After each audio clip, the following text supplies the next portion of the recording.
అములే పరికించి వేడుదాము, శబరిగిరి శిఖరముని చేరుదాము, అయ్యప్ప శుభరూపం తనివారగ చూదాము.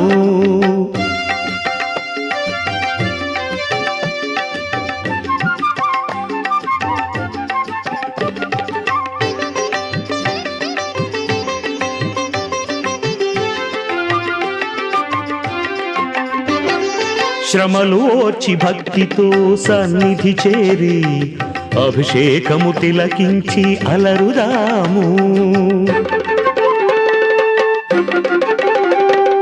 శ్రమలు ఓర్చి భక్తితో సన్నిధి చేరి అభిషేకము తిలకించి అలరుదాము.